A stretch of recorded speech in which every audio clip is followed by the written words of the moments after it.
Ethan Ward had everything: a corner office, a billion-dollar empire, and his father's cold approval, until the day he walked through an airport terminal and saw a ghost from his past, holding the hand of a little boy with his eyes. His ex-wife, Naomi, the woman he'd divorced and erased from his life 3 years ago, had been raising his son in silence while he climbed the corporate ladder, blind to what he'd lost.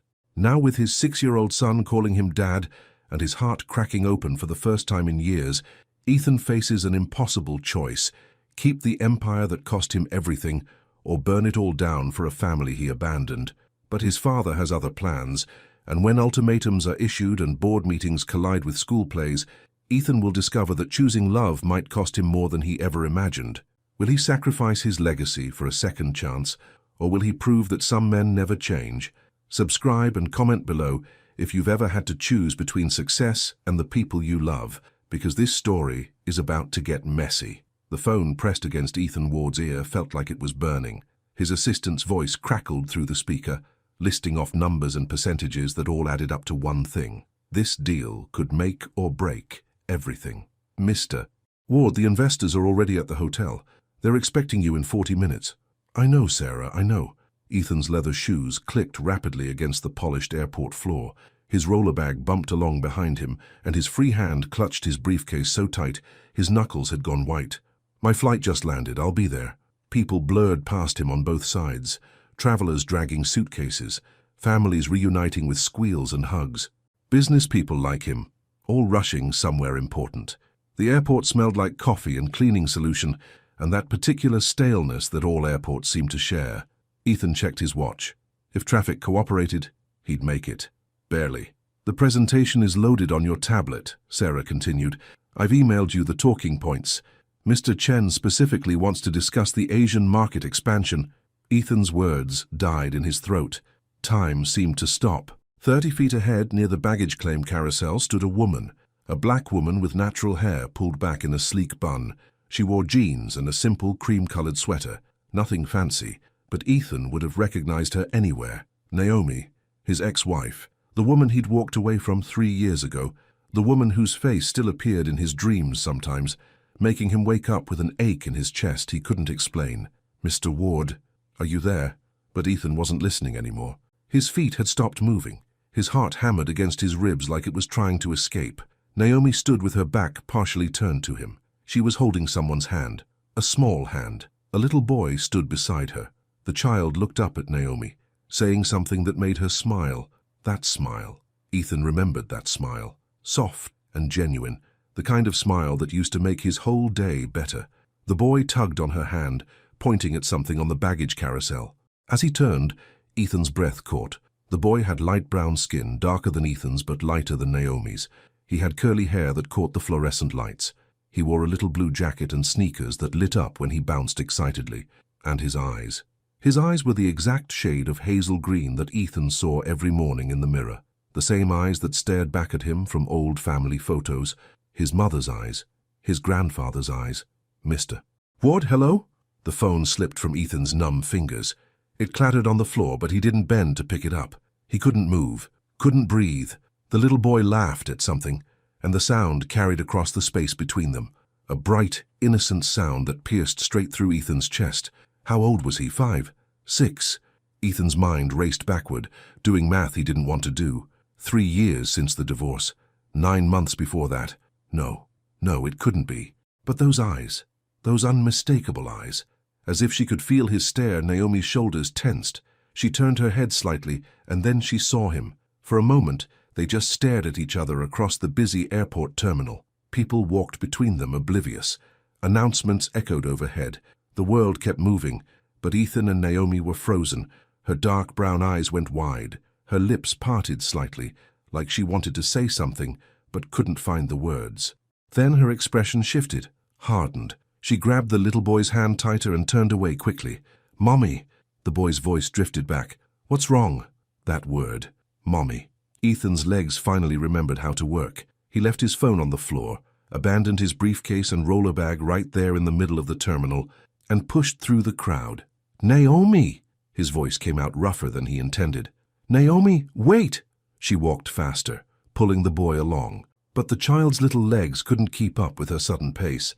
Mommy, you're going too fast. Ethan caught up to them near the exit doors. He stepped in front of them, breathing hard, not from the short sprint, but from the panic clawing at his insides.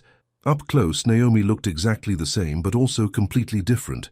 She still had those high cheekbones and that graceful way of holding herself, but there were new lines around her eyes, tiredness that hadn't been there before, and something else, something harder.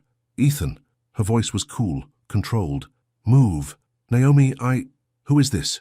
The little boy looked up at him with curious eyes. Those eyes. Ethan felt dizzy. That's none of your business. Naomi shifted, putting herself slightly between Ethan and the child. Protective. We have to go. Please. The word came out almost like a beg. Just talk to me for a minute. I have nothing to say to you. But Mommy, who's this man? The boy tugged on Naomi's hand, still staring at Ethan with open curiosity. No fear, just the innocent interest of a child meeting someone new.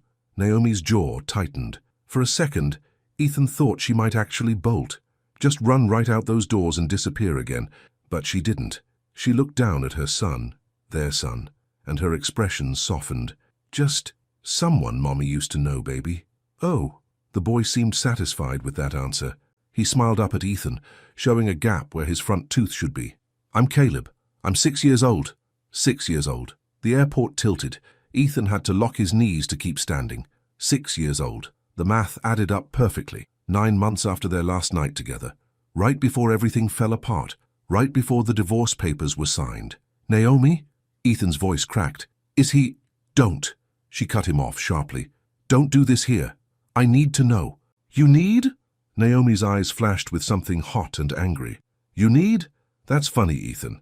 You didn't need anything from me when you walked away. Caleb looked between them, his smile fading. Kids always knew when adults were fighting, even when they tried to hide it. Ethan swallowed hard. People were starting to stare. A couple walking past gave them curious looks. Can we just... He gestured vaguely. Can we just talk? Somewhere private, please. Naomi stared at him for a long moment. He could see her thinking, weighing her options. Her hand tightened around Caleb's. Finally, she let out a long breath. Fine. There's a cafe upstairs. We'll give you 10 minutes. Thank you. Don't thank me yet. The cafe was one of those generic airport places. Overpriced coffee and sad-looking sandwiches behind a glass case. But it was quieter than the main terminal, tucked away in a corner near the gates. They sat at a small round table. Naomi ordered hot chocolate for Caleb and black coffee for herself. Ethan couldn't even think about drinking anything. His stomach was tied in knots. Caleb swung his legs under the table, focused on his hot chocolate. Naomi had given him her phone with a game pulled up, and he was absorbed in it, earbuds in. Smart.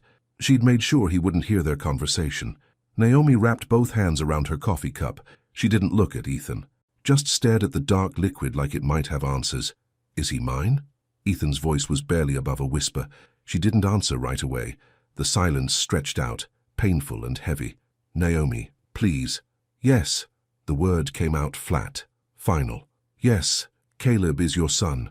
Even though he'd known, deep down he'd known the moment he saw those eyes, hearing her say it out loud hit differently. The world tilted again. Ethan gripped the edge of the table. When did you... I found out I was pregnant 2 weeks after you signed the divorce papers. Naomi's voice stayed even, but her knuckles were white around the coffee cup. 2 weeks after you made it very clear you were done with our marriage. Done with me. I didn't know. Of course you didn't know. Now she looked at him and her eyes were hard. You were too busy building your empire, too busy making your father proud, too busy for anything that actually mattered. The words stung because they were true. Ethan had been so focused on proving himself, on climbing higher, on earning his place in the family business. He'd let everything else fall away, including Naomi, especially Naomi. I tried to call you, she continued. Her voice shook slightly now. After I found out, I tried to tell you, but you blocked my number. Ethan's eyes closed. He had blocked her number. Right after the divorce was finalized, his father had suggested it. Clean break, James had said. Move forward. Don't look back. So he'd blocked her, deleted her from social media, erased her from his life, or so he'd thought. I tried emailing, Naomi said, but I guess your assistant filters those. After a while, I stopped trying. I figured you'd made your choice. You chose your career over us, over any chance of a family. She glanced at Caleb, who was still engrossed in his game.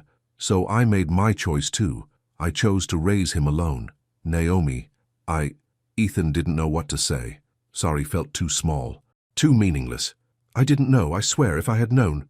What would you have done? She leaned forward slightly. Would you have left your precious company? Would you have told your father no? Would you have actually chosen us? He wanted to say yes, wanted to tell her he absolutely would have chosen them, but the truth was, he didn't know. 3 years ago, he'd been a different person, younger, more desperate to prove himself, more willing to sacrifice everything for success. Would that version of him have stepped up? Or would he have seen a baby as just another distraction from his goals? I don't know, he admitted quietly. I'd like to think I would have, but honestly, I don't know. Something shifted in Naomi's expression, like she hadn't expected honesty, like maybe she'd expected him to make promises and excuses. At least you're not lying, she said. Caleb looked up from the phone. Mommy, can I have a cookie? Naomi's whole face changed when she looked at him. All the hardness melted away, replaced by pure love. Of course, baby. She stood and walked with him to the counter. Ethan watched them together, the way Caleb held her hand, the way she bent down to listen to him, giving him her full attention, the way she smiled when he pointed at the biggest cookie in the case. She was a good mother. That much was obvious. She'd done this alone for 6 years. Raised this beautiful, happy child without any help, without him. The guilt was crushing. They came back to the table. Caleb munched on a chocolate chip cookie, getting crumbs all over his shirt. He grinned up at Ethan between bites. Are you my mommy's friend? He asked. Ethan's throat tightened. I used to be, a long time ago. Oh. Caleb considered this, then shrugged and went back to his cookie. Simple as that. No complicated emotions, no anger or resentment, just a kid being a kid. We need to go. Naomi checked her phone. We have a train to catch. Where are you living now? She hesitated. Here, in the city. We just got back from visiting my mom in Virginia. So close. All this time, Naomi and his son had been living in the same city as him, probably passed each other on the street without knowing. The thought made Ethan's chest ache. Naomi, He reached across the table, but she pulled back before he could touch her hand.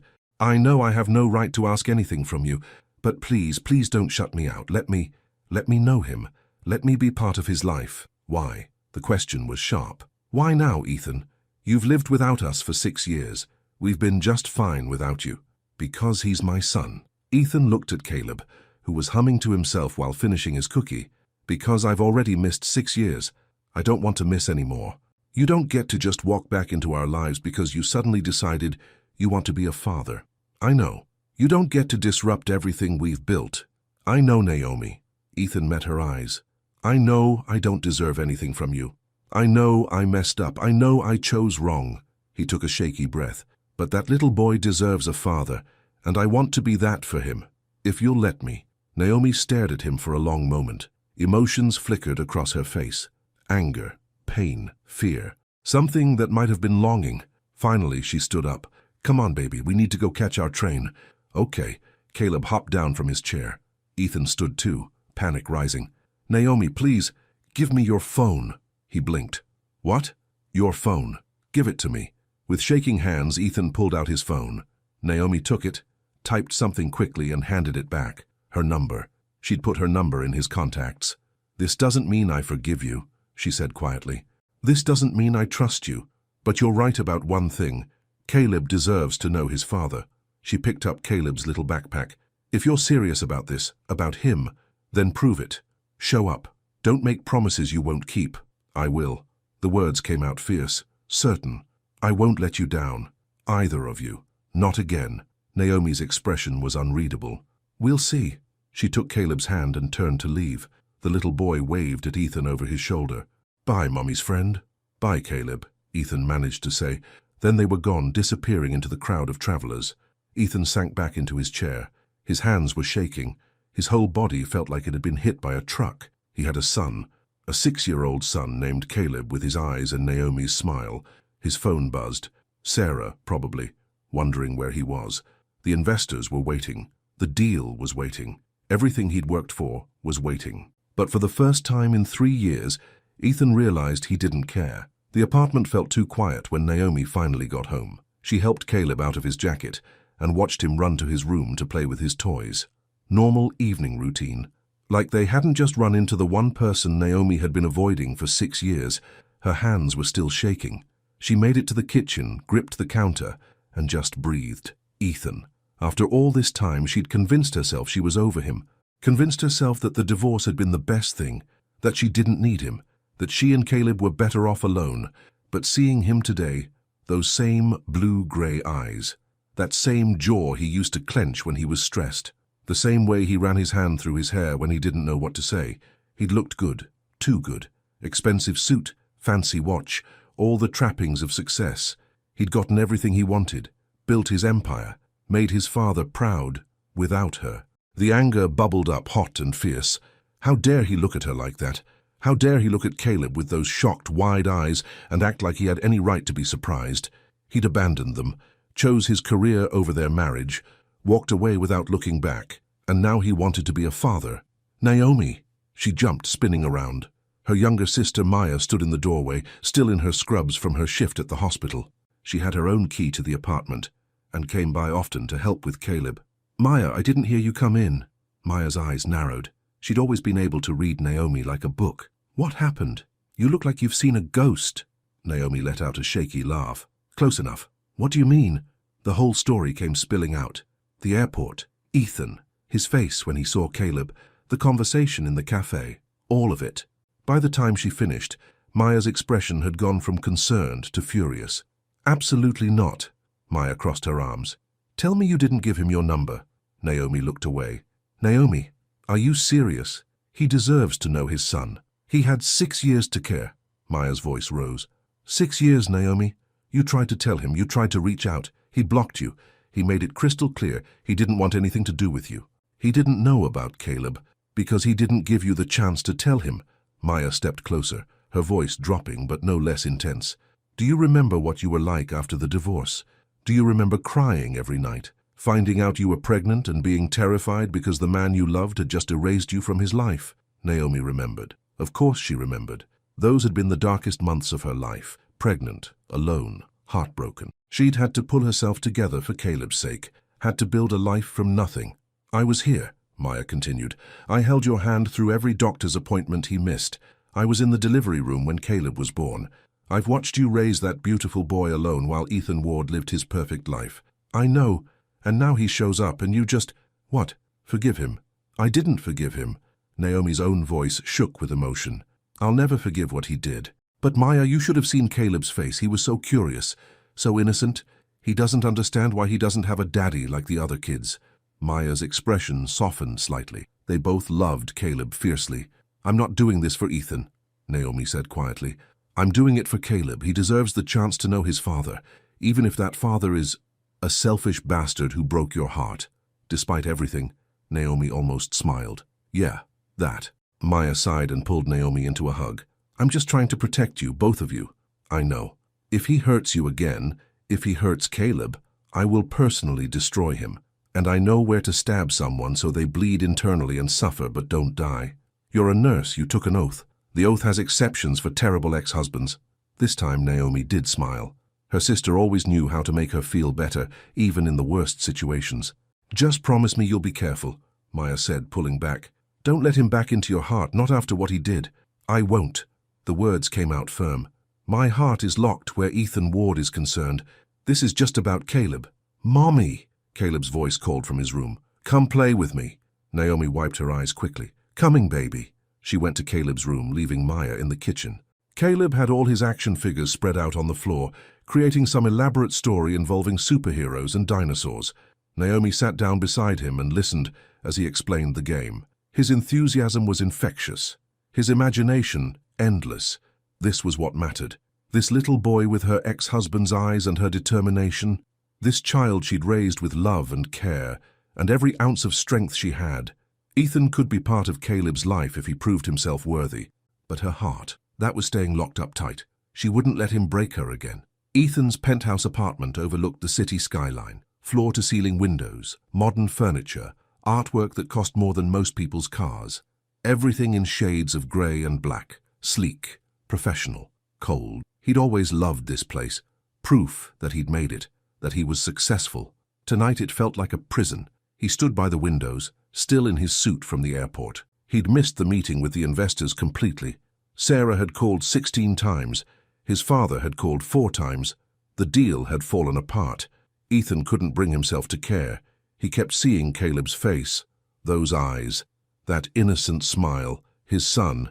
He had a son. The door to his apartment opened without a knock. Only one person had a key besides him. "What the hell happened today?"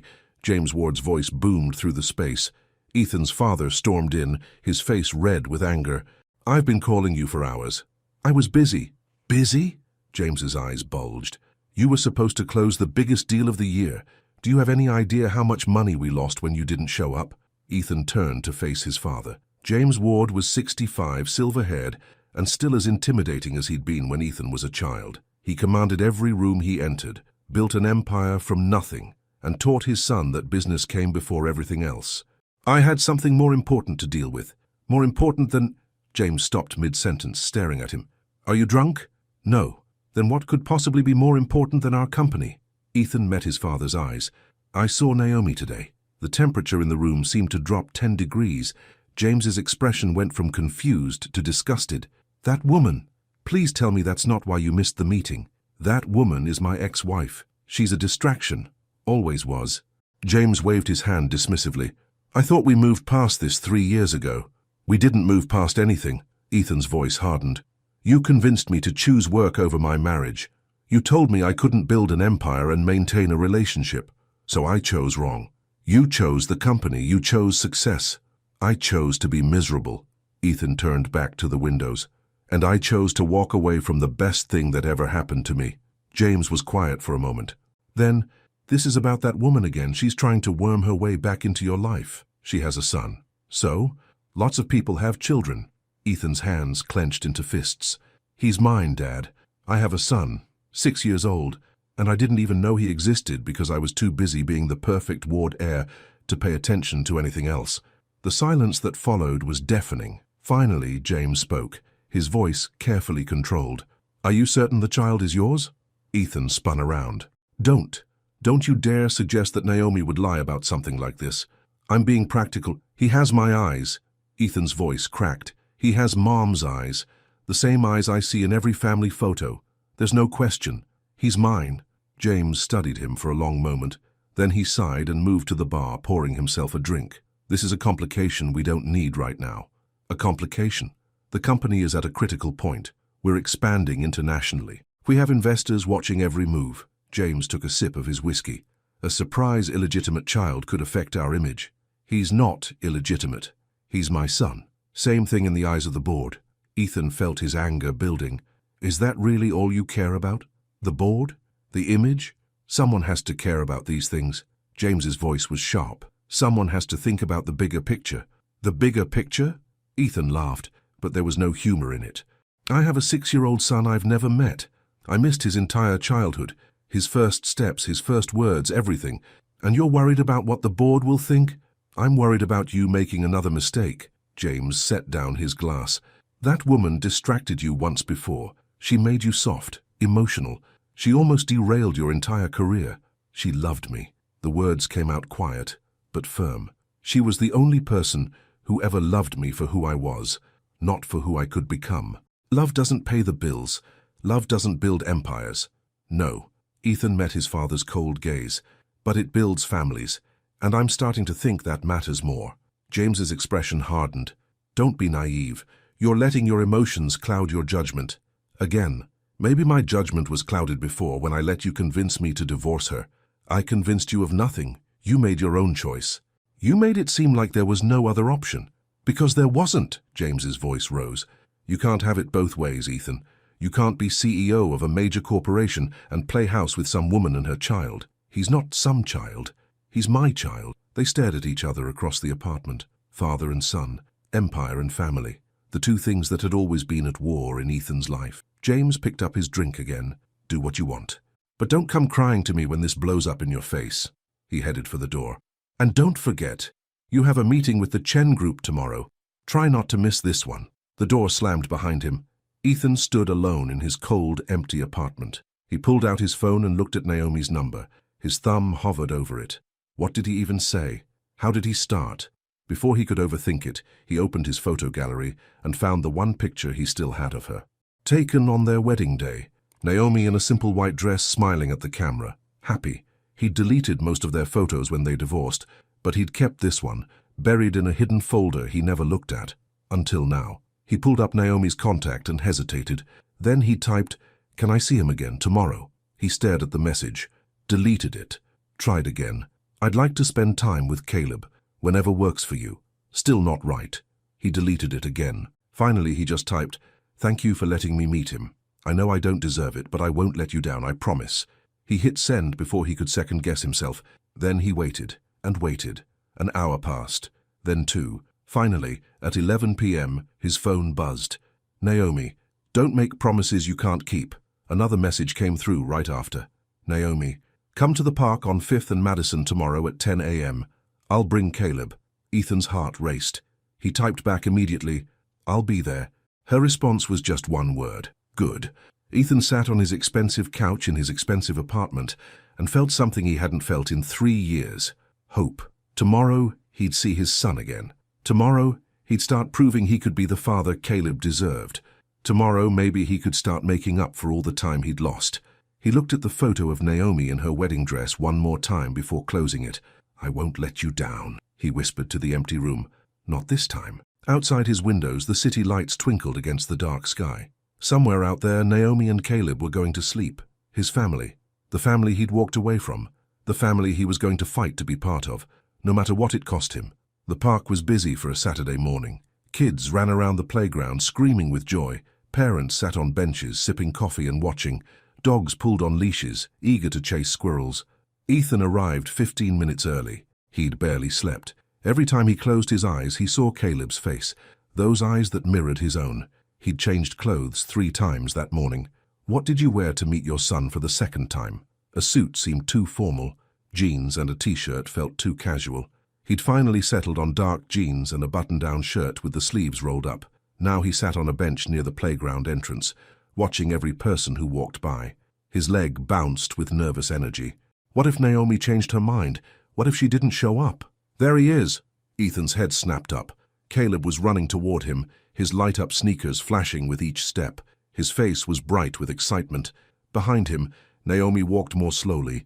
She wore leggings and an oversized sweater, her natural hair in a high puff. She looked beautiful, but her expression was guarded. "Hi!" Caleb skidded to a stop in front of Ethan. "Mommy said you wanted to play with me." Ethan's throat felt tight. "Yeah, I do, if that's okay with you." "That's super okay." Caleb bounced on his toes.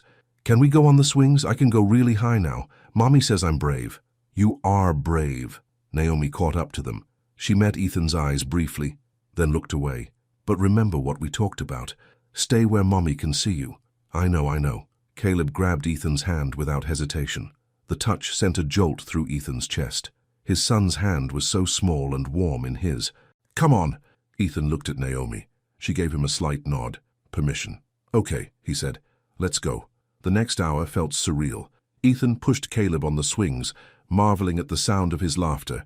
He helped him across the monkey bars, hands ready to catch him if he fell. They played tag around the playground equipment until Ethan was out of breath. Caleb had no idea who Ethan really was. To him, this was just a fun morning with a new friend. He chatted constantly about everything. His favorite superhero, the book his teacher read at school, the loose tooth that was driving him crazy. And then Tommy said his dad could beat up any dad in the whole world. Caleb hung upside down from the jungle gym, his face red. "But I said that wasn't nice because some kids don't have dads." Ethan's chest clenched. "You said that?" "Yeah."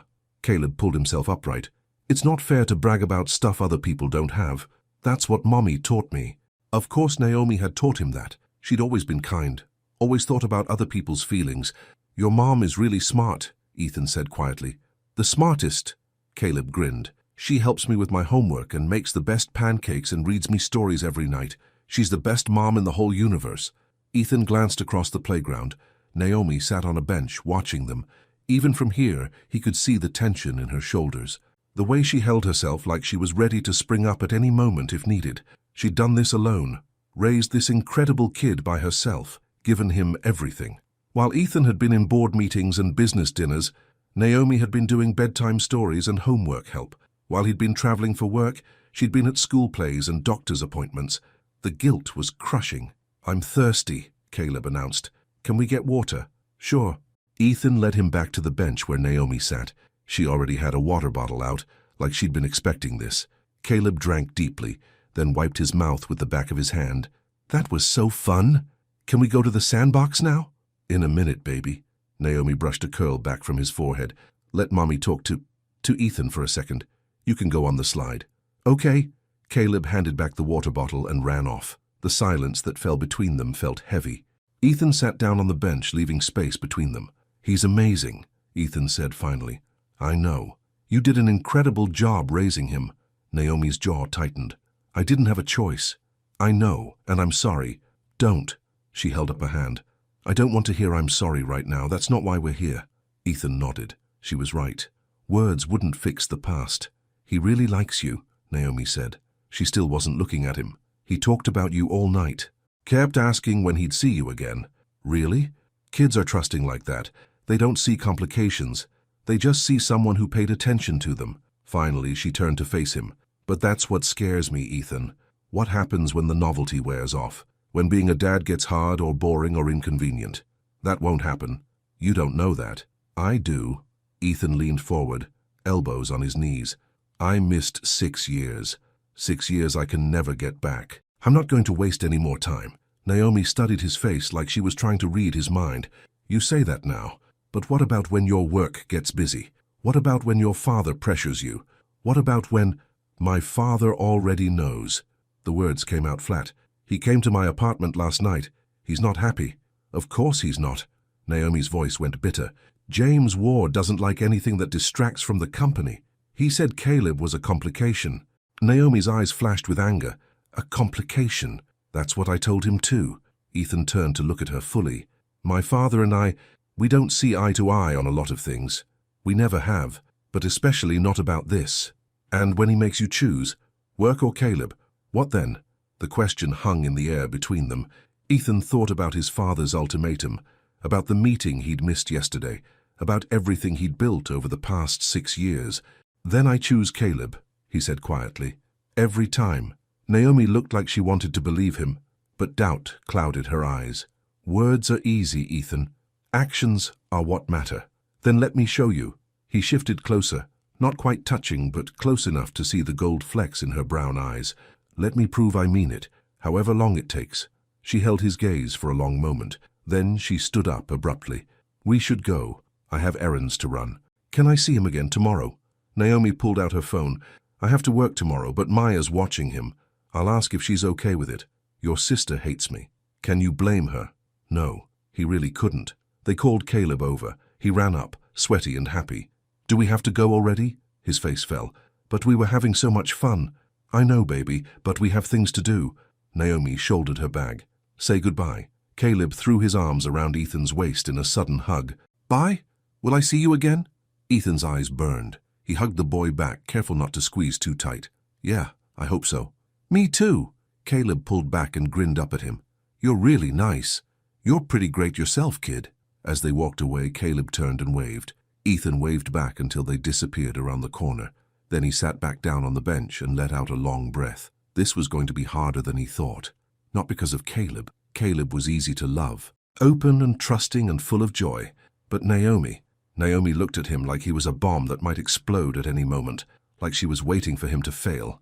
And maybe he deserved that, but he was going to prove her wrong. "Absolutely not." Maya stood in Naomi's apartment doorway, arms crossed, glaring at her sister. "Maya, please." "I said no." Maya stepped inside and closed the door behind her. "You want me to babysit so your ex-husband can play daddy?" "Not happening." Naomi rubbed her temples. She'd known this conversation would be hard. "It's for Caleb." "Is it? Or is it for you? What's that supposed to mean?" Maya's expression softened slightly. She moved to the couch and sat down, patting the cushion next to her. "Sit." Naomi sat. "I saw how you looked last night," Maya said gently. "After you told me about running into Ethan, you were all shaken up. And it wasn't just anger, Naomi. There was something else. I don't know what you're talking about. You still have feelings for him." "I do not." But even as she said it, Naomi knew it sounded weak. "He broke my heart, Maya. I'm over him." "Are you?" Maya took her hand. "Because if you're really over him, Why are you giving him so many chances? Why not just tell him to get a lawyer and work out custody like normal divorced people? Naomi pulled her hand away. Because Caleb deserves better than that. He deserves to have a relationship with his father that isn't mediated by lawyers and court orders. Or maybe you want to see if he's changed. The words hit too close to home. Naomi stood up, pacing to the window. Outside, the city buzzed with Sunday afternoon activity. Normal people living normal lives. Her life hadn't been normal since the day she met Ethan Ward. He hurt you, Maya continued. He chose his career over you, over your marriage. And now you're supposed to just forget all that because he showed up at a park and played with his son for an hour. I'm not forgetting anything. Naomi's voice was quiet but firm. But I'm also not going to punish Caleb because I'm angry at his father. If Ethan wants to be part of his life, I'm going to give him that chance. And what about you? What about your heart? My heart is locked up tight. Naomi turned to face her sister. This isn't about me and Ethan. That's over. This is about Caleb and his dad. Nothing more. Maya looked skeptical. You say that now. I mean it. They stared at each other for a long moment. Finally, Maya sighed. Fine. I'll watch Caleb tomorrow. But only because I want to meet this man who thinks he can just waltz back into your lives. Her eyes narrowed. And I'm going to make sure he knows exactly what he put you through. Maya! Don't Maya me. Someone needs to make sure he understands what's at stake here. Naomi should probably stop her sister from interrogating Ethan, should probably tell her to be nice and give him a chance. But honestly, a part of her wanted Maya to give Ethan a hard time, wanted him to face at least some consequence for abandoning them. Just don't scare him off completely, Naomi said. Maya smiled. It wasn't a friendly smile. No promises. Monday afternoon, Ethan stood outside Naomi's apartment building holding a bag from the toy store. He'd spent an embarrassing amount of time picking out a present for Caleb. Action figures, books, art supplies. He didn't know what 6-year-olds liked. He'd finally settled on a set of building blocks. Educational but fun. At least, that's what the sales clerk had said. The building was older but well maintained. Nothing like his luxury high-rise. This was a real neighborhood. Kids' bikes chained to the railings. Plants in windows. The smell of someone cooking dinner drifting from an open window. This was where his son lived. He pressed the buzzer for apartment 3B. Who is it? The voice on the intercom wasn't Naomi's. Ethan Ward. I'm here to see Caleb. A long pause. Then, come up. The buzzer sounded. Ethan pulled open the door and climbed 3 flights of stairs. His heart pounded harder with each step. Maya stood in the open doorway of apartment 3B. She wore scrubs and had her arms crossed. Her expression could have frozen fire. Maya. Ethan stopped in front of her. It's good to see you again. I wish I could say the same. She didn't move from the doorway. Let's get something straight right now. I don't like you. I don't trust you. And if you hurt Naomi or Caleb, I will end you. Understood? Understood. I'm serious. I know where you live. I know where you work. I know people. I believe you. They stared at each other. Ethan didn't look away. He could take whatever Maya wanted to throw at him. He deserved worse. Finally, Maya stepped aside. He's in the living room. The apartment was small but cozy. Mismatched furniture that somehow worked together. Photos on every surface. Most of them were of Caleb at different ages. Caleb as a baby. Caleb's first birthday. Caleb at the beach, the park. With Naomi, with Maya. A whole life. A whole childhood. And Ethan wasn't in a single picture. Ethan! Caleb jumped up from where he'd been playing on the floor. You came! Of course I did. Ethan held up the bag. I brought you something. Really? What is it? Caleb's eyes went wide. Why don't you open it and see? Caleb tore into the bag with the enthusiasm only a 6-year-old could muster. When he pulled out the building blocks, he gasped. These are awesome. Thank you. You're welcome. Can you help me build something? That's why I'm here.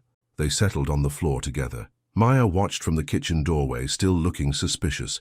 For the next hour, Ethan and Caleb built towers and bridges and cities. Caleb's imagination was endless. He created elaborate stories for each structure. This tower was where the superhero lived. That bridge was guarded by a dragon. This building was a school where everyone learned to be brave. You're really good at this, Caleb said, carefully placing another block. Do you build stuff for your job? Sort of. Ethan steadied the tower before it could topple. I help companies grow bigger and stronger. It's like building, but with people and ideas instead of blocks. That sounds hard. Sometimes it is. Do you like it? The question was so innocent, so simple, but it hit Ethan hard. Did he like it? He'd spent his whole adult life chasing success, climbing the corporate ladder, making deals, impressing his father, building an empire. But did he actually enjoy it? I used to think I did, Ethan said slowly. But lately I'm not so sure. Mommy says you should do things that make you happy. Caleb added another block to their structure. Even if they're hard, 'cause that's how you know they matter. Ethan's chest ached. Your mom is a very smart woman. The smartest, Caleb beamed. From the kitchen, Maya scoffed quietly. But when Ethan glanced her way, she was looking at Caleb with such obvious love that it made Ethan's throat tight. This family had built something without him, something strong and full of love, and now he was asking to be let in. Can I ask you something? Maya's voice cut through his thoughts. Ethan looked up. Sure. Why now? She stepped into the living room.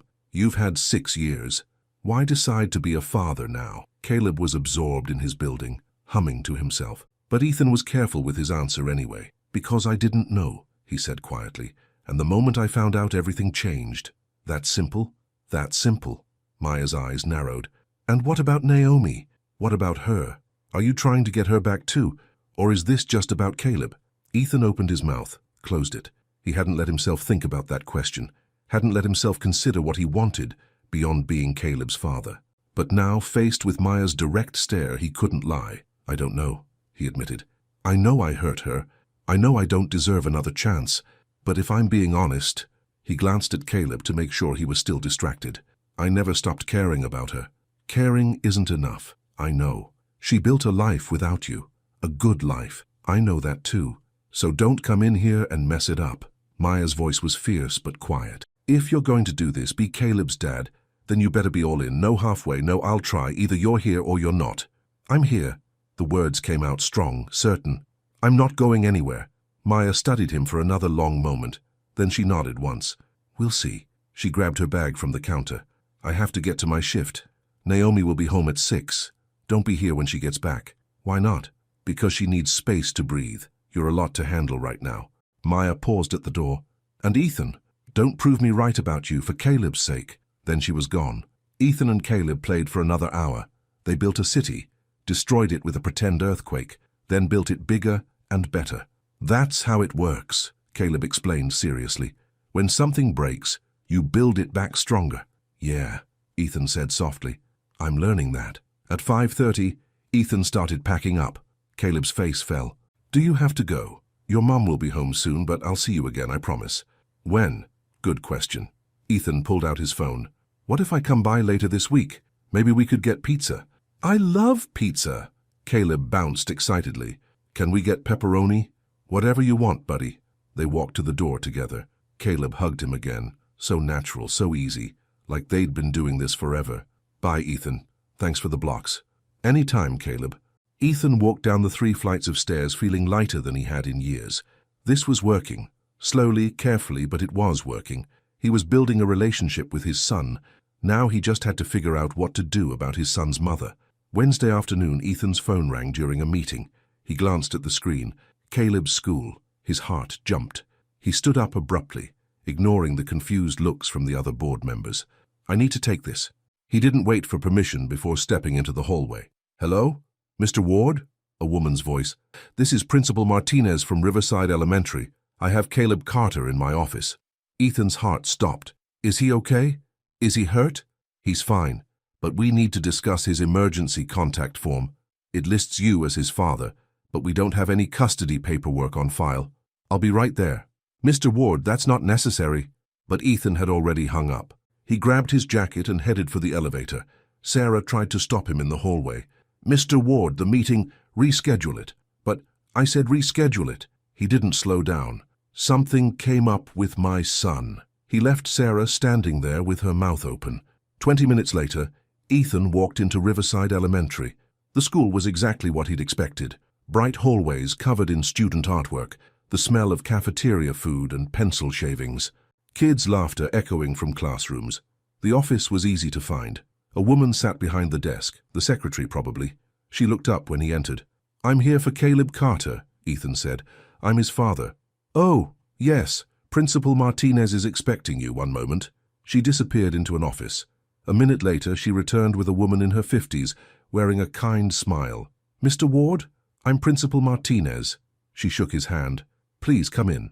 The office was small but welcoming. Photos of students covered one wall. Caleb sat in a chair, swinging his legs. When he saw Ethan, his face lit up. Ethan, what are you doing here? I heard you needed me. Ethan sat in the chair next to him. Everything okay? I told Miss Martinez you were my dad. Caleb seemed proud of this fact. She didn't believe me at first because your name isn't on my papers, but it's true. You are my dad. Ethan's throat tightened. Yeah, buddy, I am. Principal Martinez cleared her throat. Mr. Ward, I apologize for the confusion. We called Ms. Carter first, but she's in a meeting and couldn't answer. You were listed as the secondary contact, but we didn't have any formal documentation of your relationship to Caleb. That's my fault. Ethan pulled out his wallet and showed his ID. Caleb is my son. I only recently became part of his life. His mother and I are divorced, but we're working on custody arrangements. It wasn't technically a lie. They would need to work on that eventually. Principal Martinez nodded. I understand, these situations can be complicated. We just need you to fill out some paperwork and we'll update our records. Of course, whatever you need. Perfect. She handed him a clipboard.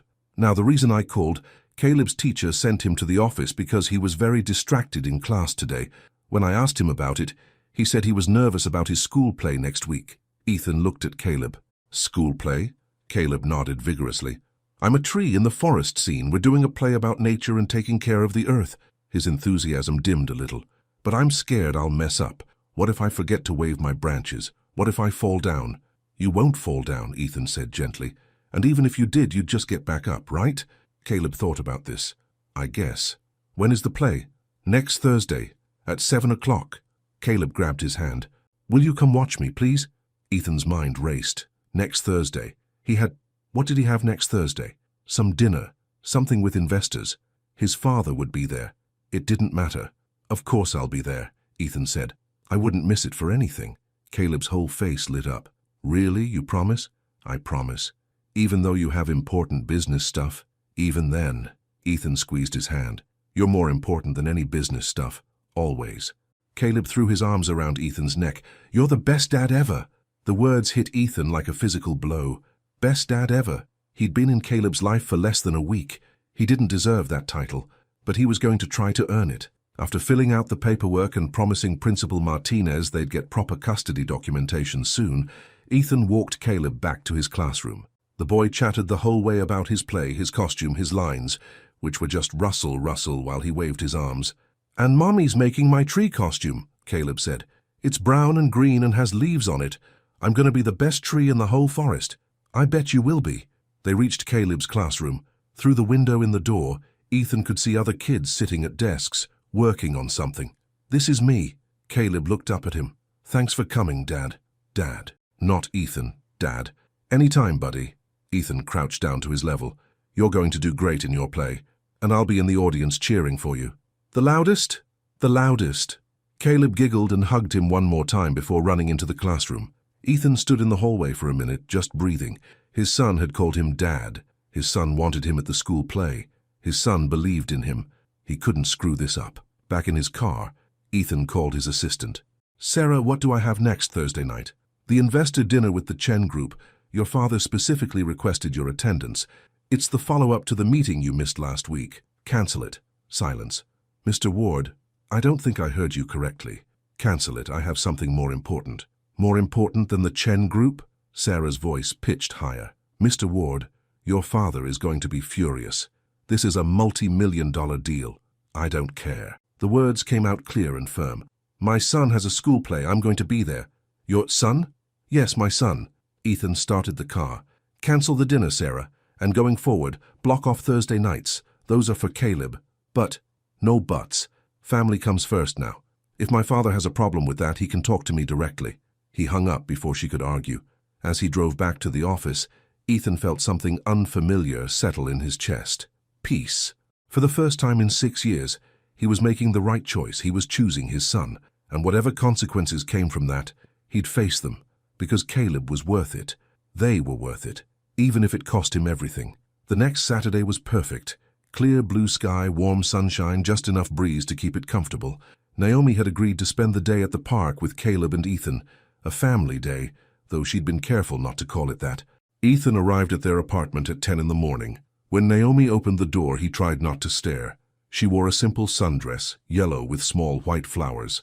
Her natural hair was loose around her shoulders. She looked like sunshine. "You're on time," she said. Not quite a compliment, but not hostile either. "I'm always on time for Caleb." Something flickered in her eyes. Then Caleb came barreling out from his room, already in his sneakers and baseball cap. Let's go. Can we play frisbee and get ice cream and go on the boats?" "Slow down, baby." Naomi laughed and caught him before he could run out the door. "We have all day." The park was even more crowded than last time. Families everywhere, couples holding hands, dogs chasing tennis balls. The smell of hot dogs from a nearby cart mixed with fresh-cut grass.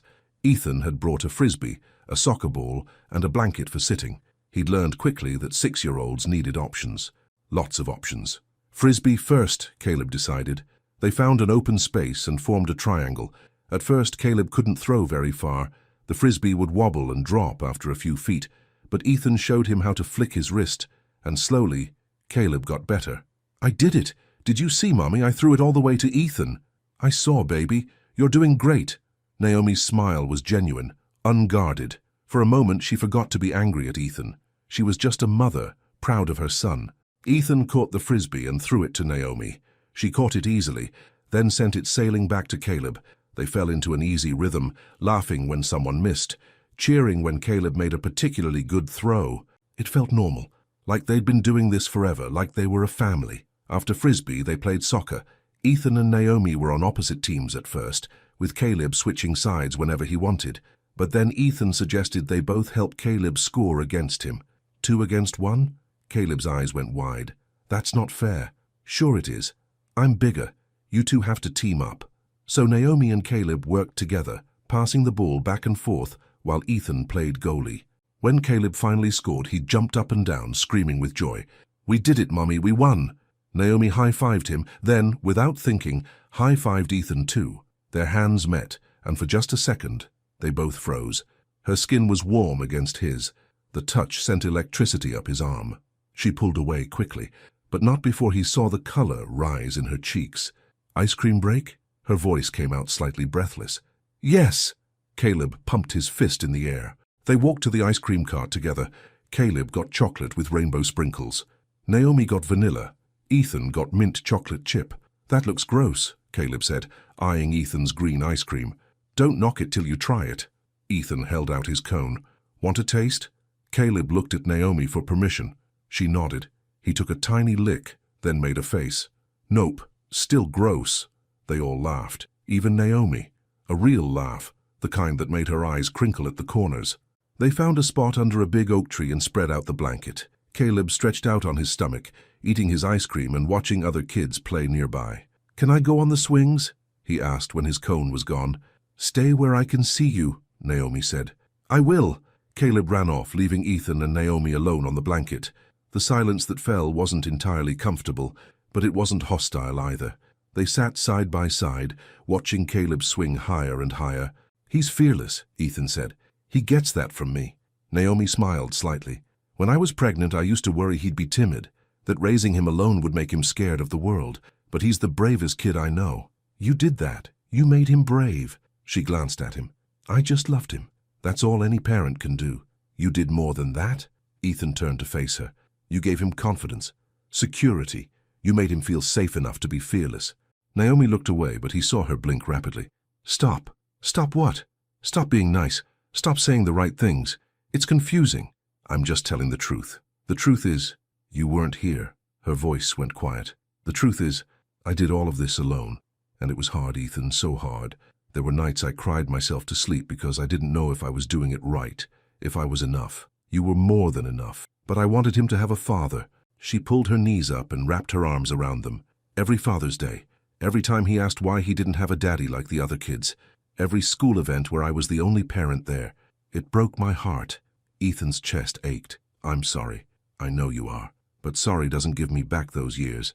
Sorry doesn't fix the nights I was up with a sick toddler, alone. Sorry doesn't—" Her voice cracked. She stopped talking. Without thinking, Ethan reached out and touched her hand, just his fingertips against hers. She didn't pull away. "I can't change the past," he said softly. "I wish I could, but I can't. All I can do is be here now. And I am here, Naomi." I'm not going anywhere. She finally looked at him. Her eyes were shiny with unshed tears. How do I believe that? Give me time to prove it. They stared at each other. The noise of the park faded away. The laughter, the dogs barking, the distant traffic. All of it disappeared until it was just the two of them under the oak tree. Naomi's lips parted slightly. Ethan leaned in, just a fraction. "Mommy! Ethan, watch me!" They jerked apart. Caleb was hanging upside down from the monkey bars, waving at them. "Be careful!" Naomi called, her voice slightly strangled. Ethan ran a hand through his hair. His heart pounded like he'd just sprinted a mile. What had almost happened there? They spent the rest of the afternoon playing with Caleb, flying a kite they bought from a vendor, getting more ice cream, feeding the ducks at the pond. By the time the sun started to sink lower in the sky, Caleb was yawning every few minutes.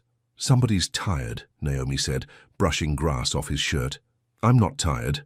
Caleb yawned again, proving himself wrong. "Sure you're not."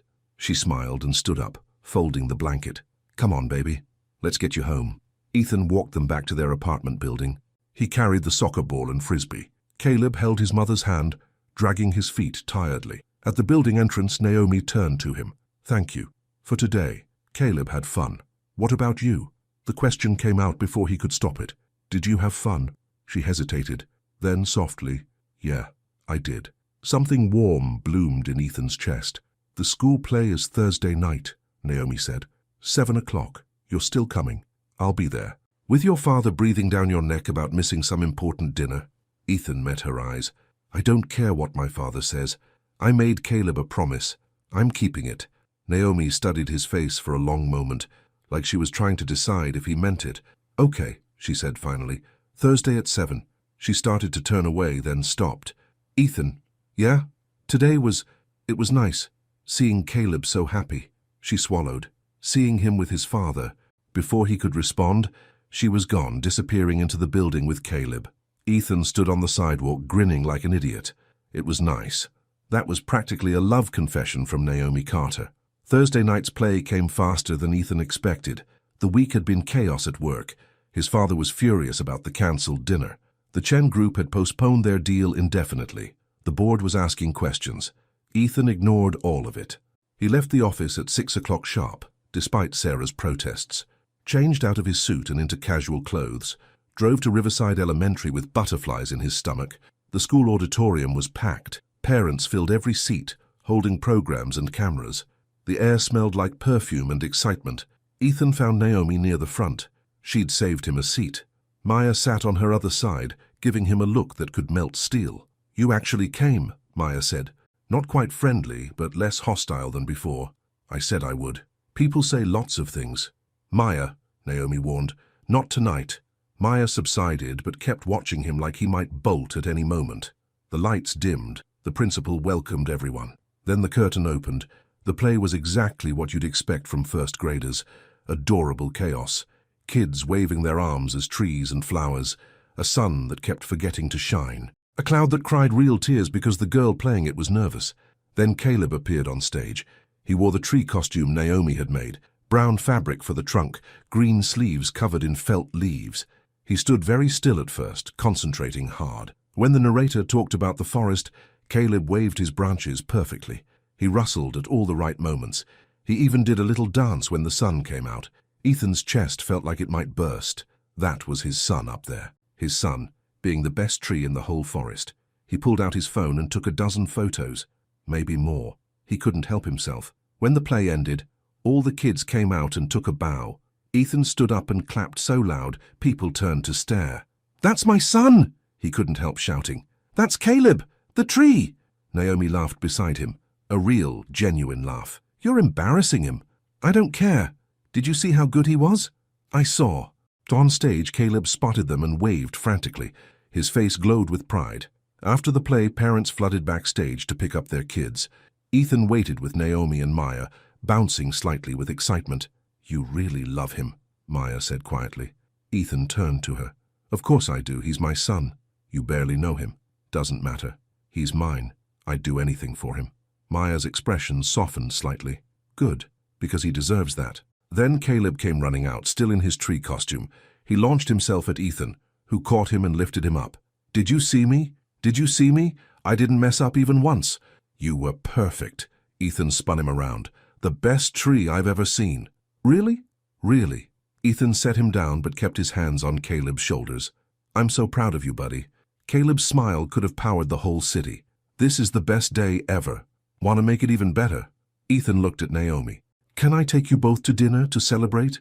Naomi hesitated. Maya elbowed her subtly. Please, Mommy. Caleb grabbed her hand. Please? Okay, Naomi said. Dinner sounds nice. They went to a family restaurant nearby, the kind with crayons on the table and a kid's menu with mazes on the back. Caleb ordered chicken fingers and fries. Naomi got a salad. Ethan ordered a burger, but barely touched it. He was too busy watching his son tell everyone about the play. Caleb acted out the whole thing, complete with sound effects. Other diners smiled at his enthusiasm.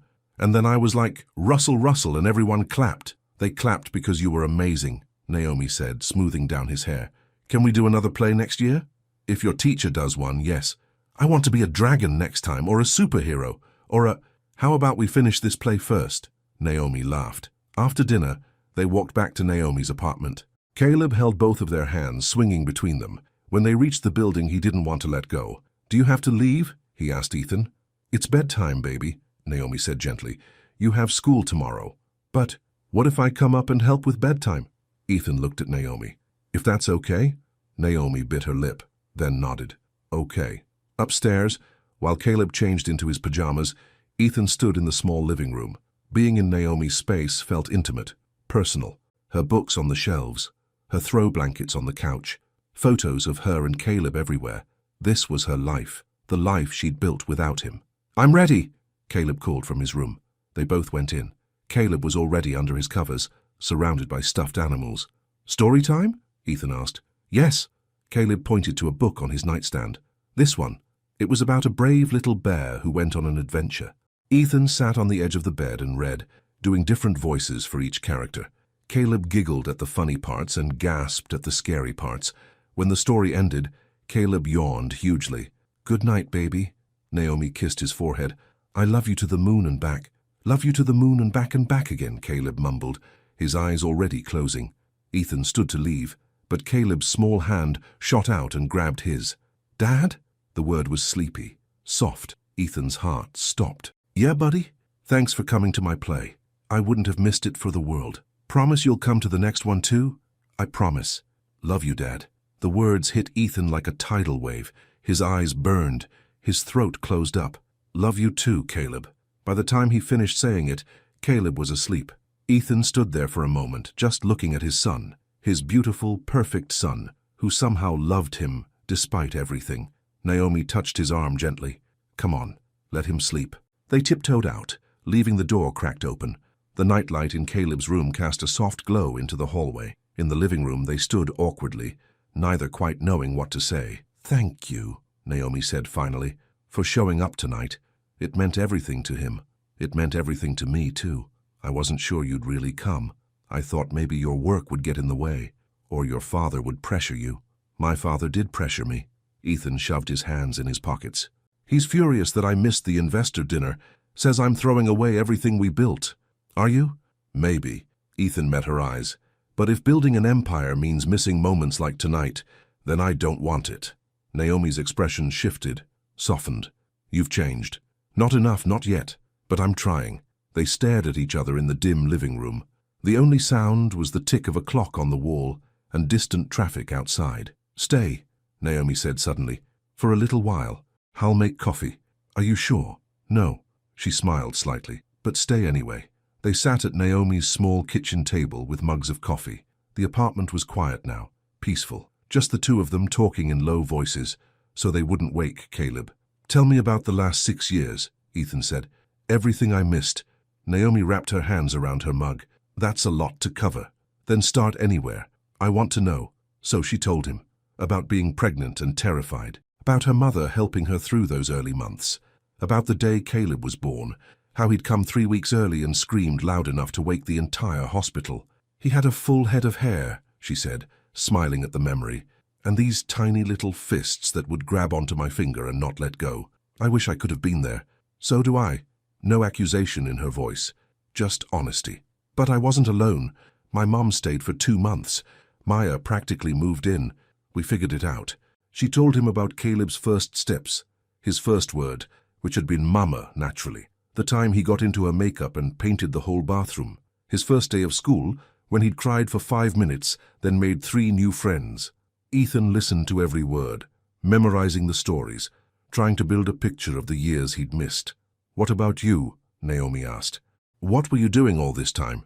Ethan thought about the business deals, the late nights, the constant pressure to be better, do more, achieve higher. It all felt hollow now. Working, mostly, building the company, making my father proud. Or trying to, anyway. "Did you? Did I what? Make him proud?" Ethan laughed, but it sounded bitter. "I don't know. With James, it's never enough. There's always another deal, another goal, another mountain to climb. That sounds exhausting." "It is." He looked at her across the table. "I forgot what it was like to just be, to sit and talk and not worry about the next meeting or presentation. You always made me feel like I could breathe, like I didn't have to be perfect all the time." "You're not perfect, Ethan." But her voice was gentle. "Nobody is. I know. Took me 6 years to figure that out." They talked for hours, about everything and nothing. Naomi told him about her job at the library, how she loved helping kids discover books. Ethan admitted he hadn't read anything that wasn't a business report in years. "That's sad," Naomi said. "I know. Add it to the list of things I need to fix about my life. The list is getting pretty long." "Yeah," he smiled, "but I'm working on it." The clock struck midnight. Naomi looked at it in surprise. "I didn't realize it was so late. I should go." But Ethan didn't move, didn't want to break this moment. "Yeah, you should." Neither of them stood up. The air between them felt charged. Electric. Ethan's gaze drifted to her lips. He remembered kissing her, remembered how she used to lean into him, how she'd smile against his mouth. "Ethan," she whispered. "Yeah? I'm scared." "Of what?" "Of this." She gestured between them. "Of how easy it is to fall back into whatever this is. I can't get hurt again. I won't survive it. I won't hurt you. You already did." "I know." He reached across the table, slowly, giving her time to pull away. She didn't. His fingers "But I'm found different hers. now. You have to believe that." "I want to." Her voice cracked. "I want to so badly, but wanting something doesn't make it true. Then let me prove it. Every day, for as long as it takes." They were both leaning forward now, their faces inches apart. Ethan could smell her perfume, something soft and floral that brought back a flood of memories. "If you kiss me right now," Naomi breathed, "everything gets more complicated." "Maybe complicated is okay." "Ethan!" The front door burst open. They jumped apart so fast Ethan nearly knocked over his coffee mug. Maya stood in the doorway, her keys still in her hand. Her eyes went wide when she saw them at the table, close together, clearly interrupted. "What's going on here?" Maya's voice was sharp. "Nothing," Naomi said quickly. Too quickly. "Ethan was just leaving. It's midnight." "I know. We were just talking." Maya looked between them, her expression hardening. "Can I talk to you alone?" Naomi stood up. "Ethan, you should go." "Naomi, please." The plea in her voice cut him off. He nodded, stood, and grabbed his jacket. "Good night, Maya," he said, even though she was glaring at him. She didn't respond. Ethan left, closing the door softly behind him, but he could hear voices rising inside. Maya's angry tone, Naomi's defensive responses. He stood in the hallway for a moment, his forehead pressed against the wall. He'd almost kissed her. And part of him wished Maya hadn't interrupted, but another part, the smarter part, knew it was probably for the best. He couldn't rush this, couldn't push Naomi before she was ready, even if every cell in his body wanted to. Inside the apartment, Maya paced the living room like a caged tiger. "Are you out of your mind?" she hissed, keeping her voice low so she wouldn't wake Caleb. "We were just talking. You were about to kiss him. I saw you." Naomi sank onto the couch. "I know." "Then what are you doing, Naomi? I thought you said your heart was locked. I thought you said this was just about Caleb." "It is. Don't lie to me." Maya sat beside her. "I know you. I saw the way you looked at him. You're falling for him again." "I'm not." "Yes, you are." Maya's voice softened. "And that terrifies me, because he broke you once, Naomi. I watched you put yourself back together piece by piece. I can't watch you go through that again. He's different now." "Is he? Or is he just saying what you want to hear?" Naomi's eyes filled with tears. I don't know anything anymore. He shows up and he's perfect with Caleb and he says all the right things and She wiped her eyes angrily. I want to believe him so badly. But what if he leaves again? What if his father makes him choose? What if something bigger and better comes along and we're not enough? Then he's not worth it. But Caleb loves him. Naomi's voice broke. Caleb called him Dad tonight. Do you know what that means? If Ethan leaves now, it'll destroy him. Maya pulled her sister into a hug. I know. I have to protect Caleb. What about protecting yourself? Naomi didn't have an answer for that. They sat in silence for a long time. Finally, Maya pulled back and looked her in the eye. Just promise me one thing. What? Don't let him back in until you're sure. Not just for Caleb's sake, for yours. You deserve someone who chooses you first. Every single time. I know. Do you? Naomi thought about Ethan's face tonight, the pride in his eyes when Caleb performed, the way he'd read the bedtime story with such care, the way he'd looked at her across the table like she was the only person in the world. I'm trying, she whispered. Maya hugged her again. That's all you can do. After Maya left, Naomi went to check on Caleb. He was sprawled across his bed, still in his tree costume, one arm hanging off the edge. She gently pulled it back under the covers and kissed his forehead. Love you to the moon and back, she whispered. In her own room, Naomi lay in bed and stared at the ceiling. She'd almost kissed Ethan, almost let him back into her heart completely. Was she ready for that? Could she ever be? Sleep didn't come for a long time. Friday afternoon, Ethan's phone rang. His father. He considered not answering, but avoiding James Ward only made things worse. Hello? My office. Now. The line went dead. Ethan sighed and grabbed his jacket. Whatever this was, it wasn't going to be pleasant. His father's office was on the top floor of the Ward building, all dark wood and leather furniture, windows that overlooked the entire city, a desk the size of a small car. James sat behind it, his expression carved from stone. Close the door. Ethan did. Then he sat in one of the chairs across from his father. The Chen group pulled out, James said without preamble. Completely. They said they can't work with a company whose leadership is unreliable. Ethan's stomach dropped. I explained I had a family emergency. A school play is not an emergency. James's voice was ice. It's a distraction. I warned you this would happen. Caleb needed me there. Caleb. James said the name like it tasted bad. This child you barely know is costing us millions. He's my son. He's a liability. Ethan's hands clenched into fists. Don't talk about him like that. I'll talk about him however I want. James stood and walked to the windows. You're letting that woman manipulate you.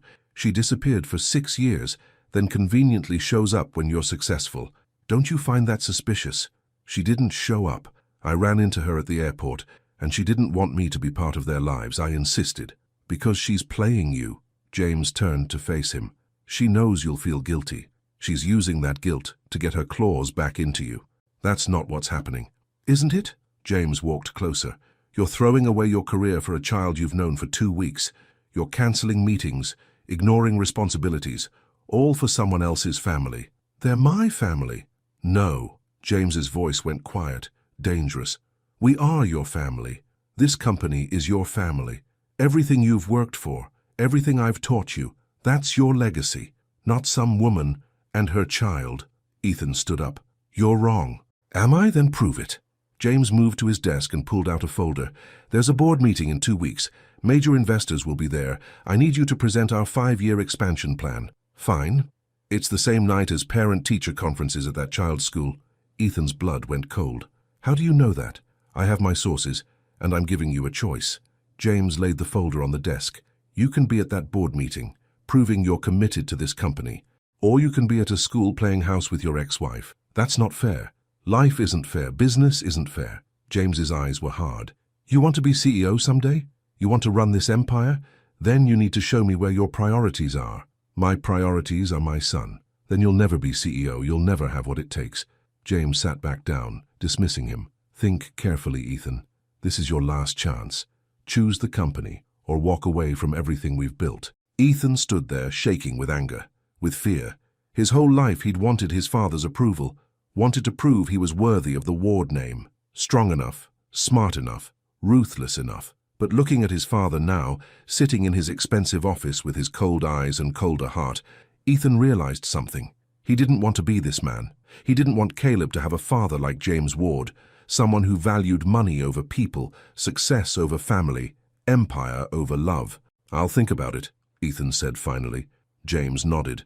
You have 2 weeks. Ethan left the office feeling like he was being pulled in two directions. His father on one side, his son on the other, and in the middle, his heart being torn apart. He didn't know what he was going to do, but he knew one thing for certain. Whatever he chose, someone was going to get hurt. He just had to decide who. The next 2 weeks were the longest of Ethan's life. He threw himself into work during the day, preparing the expansion plan presentation. His father watched him like a hawk, waiting to see what he'd choose. But every evening, Ethan was at Naomi's apartment.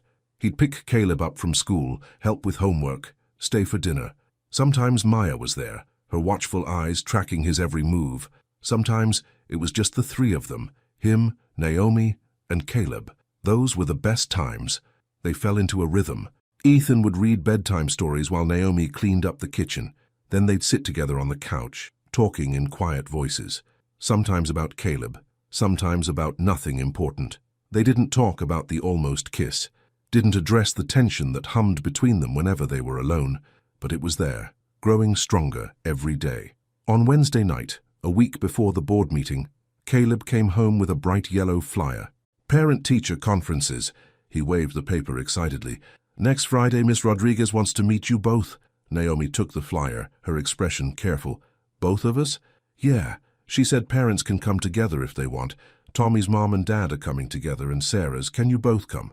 Ethan's stomach dropped. Next Friday, the same night as the board meeting. I'll be there, baby, Naomi said, shooting Ethan a look. What about you, Dad? Caleb's eyes were wide and hopeful. Can you come too? Ethan opened his mouth, closed it. He could feel Naomi's gaze burning into him. He swallowed hard. I might have a work thing that night. The light in Caleb's eyes dimmed. Oh, but I'll try to make it, Ethan added quickly. I'll do my best. You always have work stuff. Caleb's voice went small, hurt. Caleb, it's okay. But his shoulders slumped. I'm used to only having one parent at stuff anyway. The words hit Ethan like a physical blow. Naomi's expression went cold. Go wash up for dinner, baby, she said quietly. Caleb trudged off to the bathroom. The moment he was gone, Naomi turned on Ethan. I'll try? Her voice was sharp. That's what you're giving him? Naomi, it's complicated.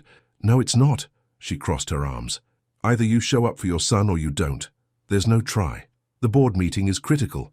My father made it clear. I don't care what your father made clear. Her eyes flashed with anger. I care about that little boy in there who's getting his hopes crushed again. By you. That's not fair. Fair? Naomi laughed, but there was no humor in it. You want to talk about fair? You've been here for 3 weeks, Ethan. 3 weeks of playing dad, of making promises. And now when it matters, you're already backing out. I didn't say I wasn't coming. You said, I'll try. That's code for, I'm going to disappoint you. She moved closer, her voice dropping but losing none of its intensity. I warned you. I told you not to make promises you couldn't keep. But you swore you were different. You swore you'd show up. I am different. Then prove it. Her voice cracked slightly. Because right now you look exactly like the man who walked away from me 6 years ago. The man who chose his career over everything else. Ethan wanted to argue, wanted to explain about his father's ultimatum, about what was at stake.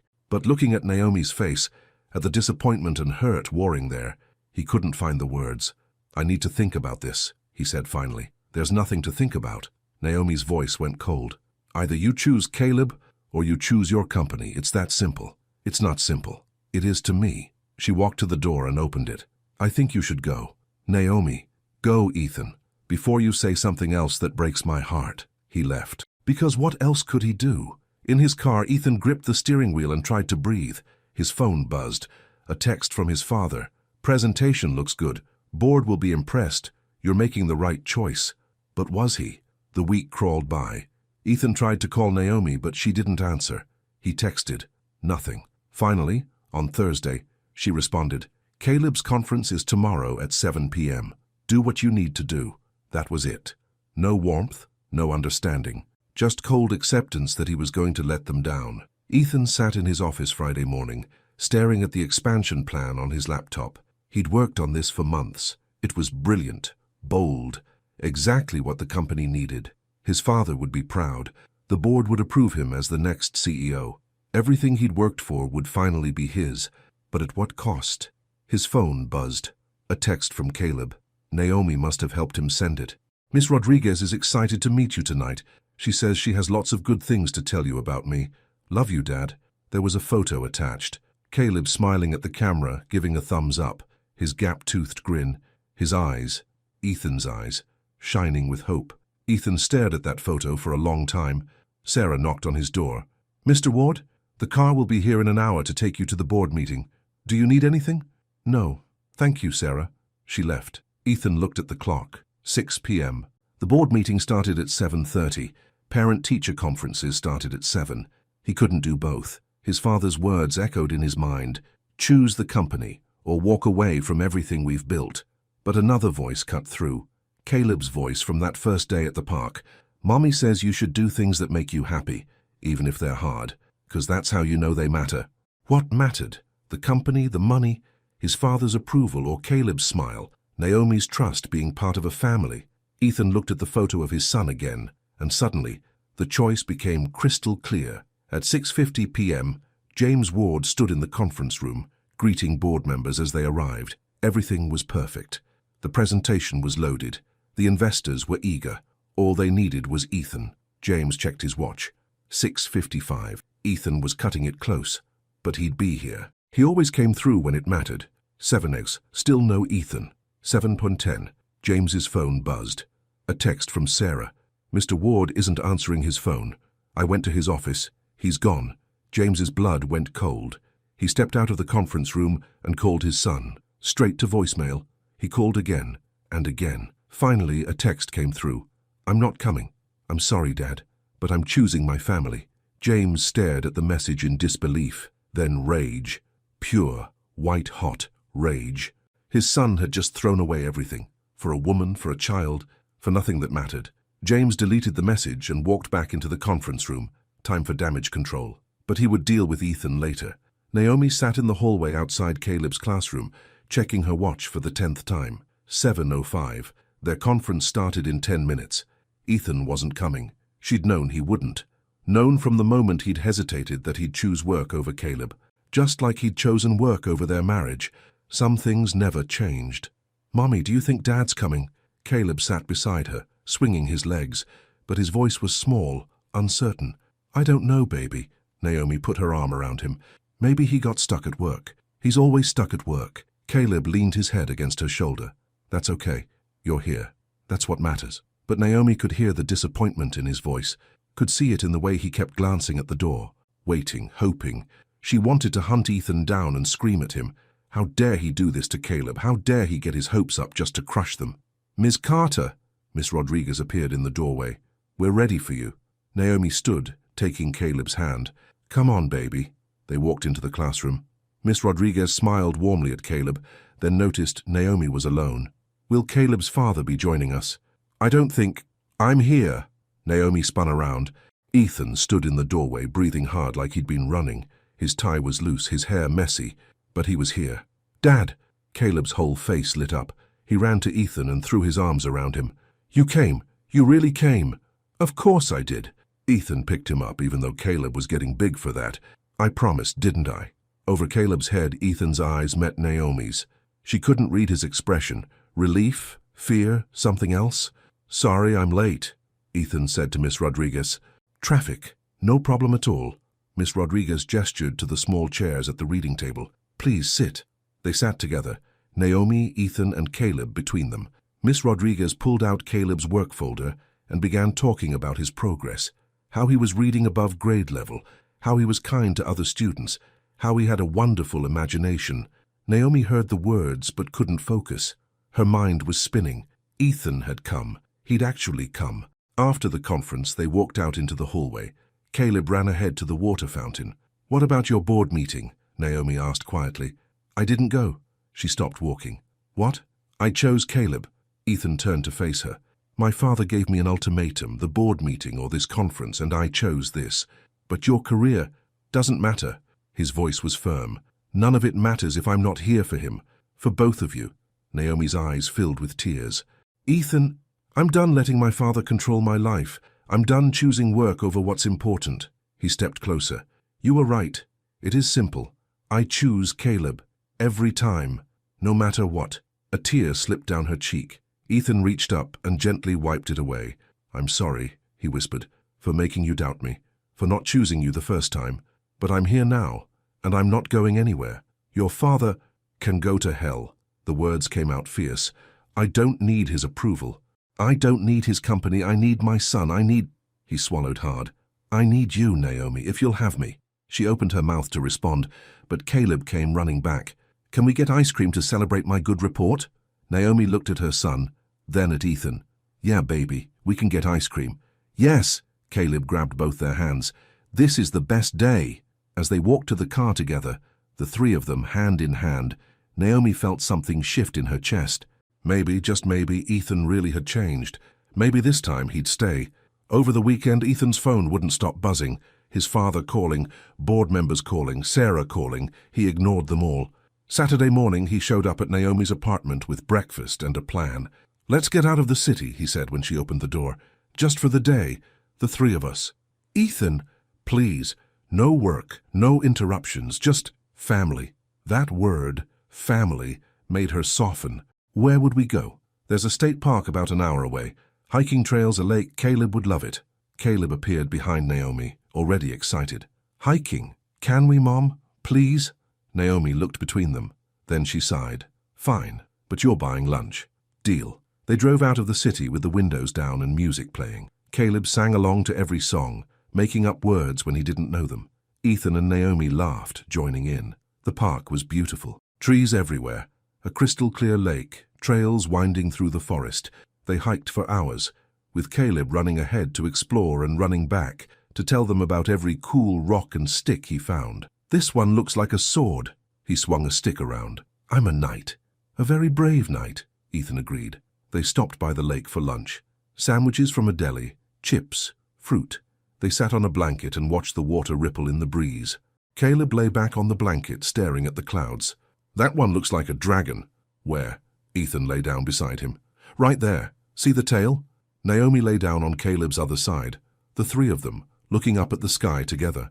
"I wish every day could be like this," Caleb said quietly. "Me too, buddy," Ethan agreed. After lunch, they rented a small boat and went out on the lake. Caleb wore a life jacket that was slightly too big, making him look even smaller than he was. He insisted on helping row, even though his efforts mostly just splashed water everywhere. "I'm doing it," he announced proudly. "You sure are," Naomi said, laughing as water droplets hit her face. On the way home, Caleb fell asleep in the back seat. Naomi looked back at him, then at Ethan. "Thank you for today," she said softly. "Thank you for giving me another chance. I haven't given you anything yet," but her voice was gentler than it had been in weeks.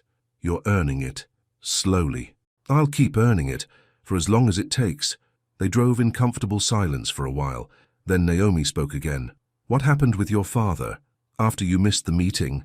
Ethan's jaw tightened. "I don't know yet. I've been avoiding his calls." "You can't avoid him forever." "I know, but I needed this weekend first. Needed to remember why I made the choice I did." "And do you remember?" He glanced at her, then back at the road. Every second of every day. Something in his voice made her breath catch. When they got back to the apartment, Ethan carried sleeping Caleb upstairs. Naomi unlocked the door, and Ethan laid him gently on his bed, shoes and all. "Should we wake him up to change?" Ethan whispered. "Nah, let him sleep. He had a big day." They tiptoed out, leaving the door cracked. In the living room, Ethan should have left. It was late. He'd already spent the whole day with them, but he didn't want to go. "Stay," Naomi said like she could read his mind. "For a little while." So he stayed. They sat on the couch, not quite touching but closer than they'd been before. Naomi pulled a blanket over her lap. Ethan sat at the other end, trying to respect her space. "Can I ask you something?" Naomi said. "Anything. When you saw us at the airport that first day, what did you feel?" Ethan thought about it. Really thought about it. "Like my whole world had been turned upside down," he said finally. "Like everything I thought I knew was wrong. I'd spent 3 years convincing myself I was happy, successful, that I'd made the right choices." He looked at her. "And then I saw you, saw Caleb, and I realized I'd spent 3 years lying to myself." "About what?" "About being over you." The words came out raw, honest. "I never got over you, Naomi. I just buried it, covered it up with work and deals and making my father proud. But seeing you again," he shook his head. "It all came flooding back. Everything I'd lost, everything I threw away." Naomi's eyes were shiny. "Don't say things like that." "Why not?" Because it makes it harder to stay mad at you. Maybe you don't need to be mad anymore. I do, though. She wiped her eyes. I need to protect myself. Protect Caleb. From me. From getting hurt again. Ethan slid closer, slowly, giving her time to pull away. She didn't. I can't promise I'll be perfect, he said quietly. I'm going to make mistakes. So I'm going to mess up sometimes. But I can promise I'll always try. I'll always show up. I'll always choose you and Caleb over everything else. Even your career? Especially my career. He reached out, hesitant, and touched her hand. I'm probably going to lose my position at the company. My father's going to cut me off. I might lose everything I've worked for. And you're okay with that? I am, if it means I get to be part of this. He gestured around the small apartment. Part of your life. Part of Caleb's life. This means more to me than any corner office or board position ever could. Naomi stared at him for a long moment. Then, slowly, she laced her fingers through his. I'm scared, she whispered. Me too. What if we try this and it doesn't work? What if we try and it does? She laughed, but it came out choked. You always did know what to say. Only to you. They sat there, hands intertwined, neither quite ready to take the next step, but both knowing they would, eventually. We should take this slow, Naomi said. As slow as you need. And you have to prove you're serious about Caleb, not just for a few weeks. For the long haul. I will, every day. And we need to talk about custody. Officially. So there's no confusion. Whatever you want. Whatever makes you comfortable. And you need to deal with your father. Face whatever consequences are coming. I know. She turned to face him fully. And Ethan. Yeah? If you hurt us again, if you hurt him, there's no coming back from that. This is your last chance. I understand. He brought her hand to his lips and kissed her knuckles gently. I won't waste it. They sat together on the couch until late in the night, talking about everything. About how they'd co-parent. About what came next. About taking things one day at a time. And when Ethan finally left after midnight, Naomi stood in her doorway and watched him go. For the first time in 6 years, she let herself hope. Really, truly hope. Monday morning, Ethan walked into his father's office without an appointment. James looked up from his desk, his face cold as stone. You have nerve showing up here. I came to resign. Ethan set an envelope on the desk. Effective immediately. James didn't even look at it. You think you can just walk away? After embarrassing me in front of the entire board? I'm not trying to embarrass you. I'm making a choice. The right choice. The right choice.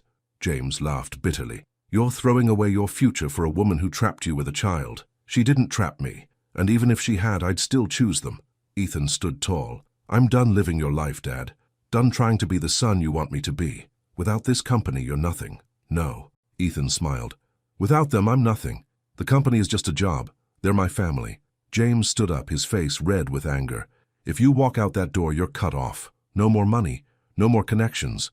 No more ward name opening doors for you. I don't need the ward name. Ethan turned to leave. I just need to be a good father. And a good man. You never taught me that, but I'm going to teach it to my son. He walked out without looking back. In the elevator, his hands shook. He'd just walked away from everything. His job, his trust fund, his father. But instead of fear, he felt free. For the first time in his life, he'd made a choice for himself, for love, and it felt right.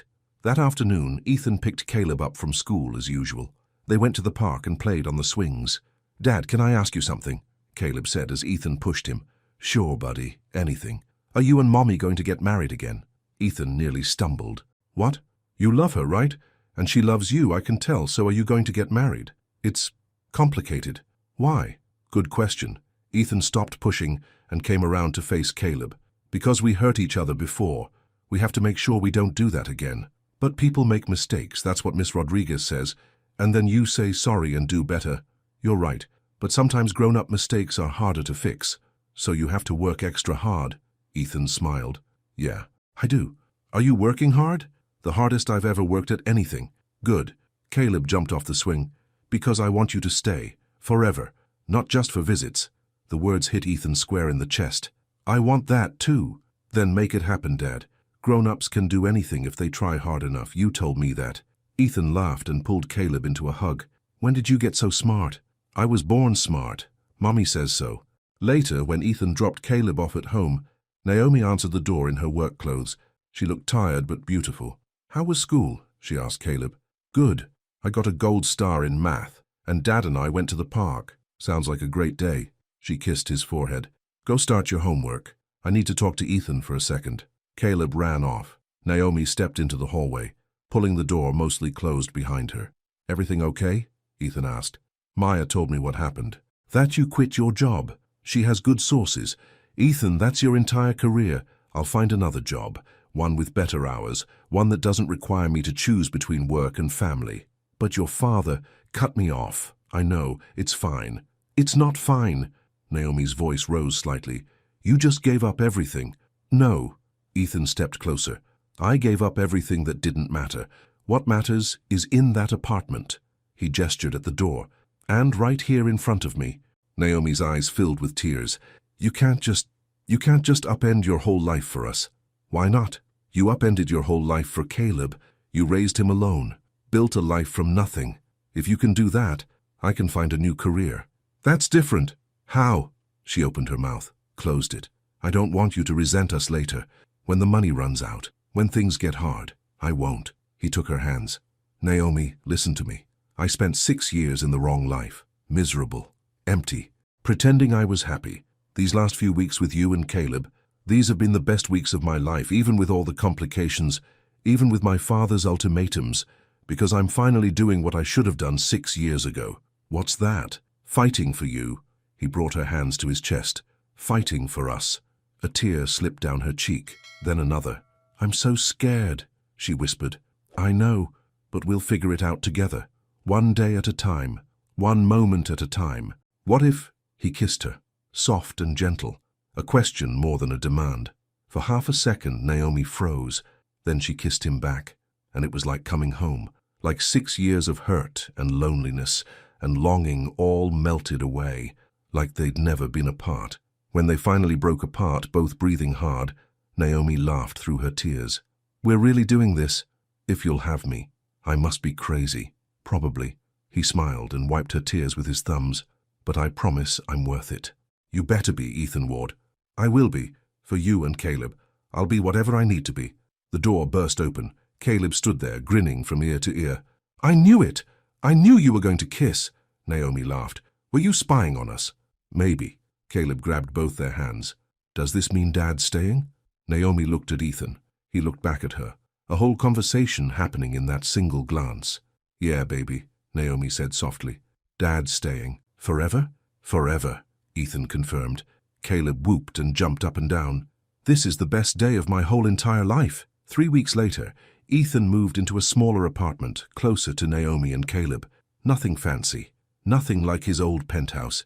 But it was his, paid for with the money he'd saved before his father cut him off. He'd started applying for jobs. Nothing in his father's field. He wanted something different. Something that mattered. Meanwhile, he spent every evening with Naomi and Caleb. Sometimes Maya joined them, her suspicion slowly turning into grudging acceptance. You're not completely terrible, she told him one night. High praise, Ethan said dryly. Don't push it. One Saturday, they all went to the zoo. Ethan, Naomi, Caleb, and even Maya. Caleb wanted to see every animal, and Ethan carried him on his shoulders when he got tired. Look, Dad. Giraffes. I see them, buddy. Naomi walked beside them, taking photos on her phone. Her camera roll was full of pictures now. Caleb with his father, the 3 of them together, a family.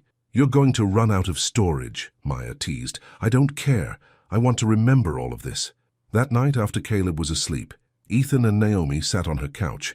They'd been dating officially for 3 weeks, but taking things slow, rebuilding trust, learning each other again. Can I tell you something? Naomi said, her head on his shoulder. Always. I never stopped loving you, even when I was furious, even when I wanted to hate you. I couldn't. Ethan's arm tightened around her.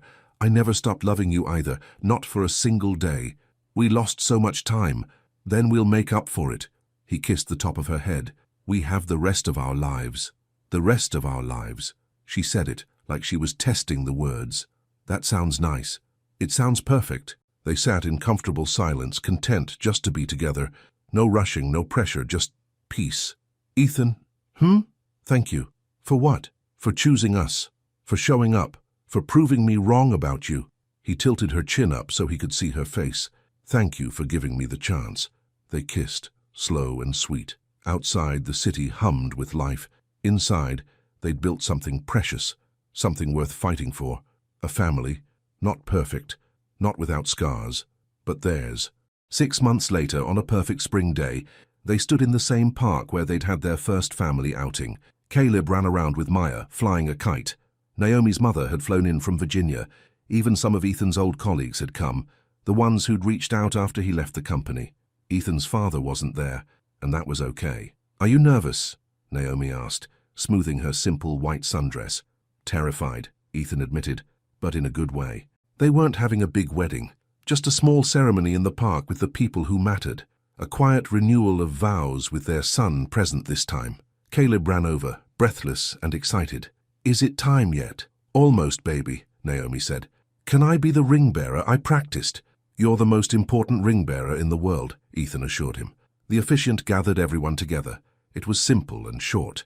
They exchanged new rings, shared new vows, promised to love and honor each other, to put family first, to never let work or pride come between them again.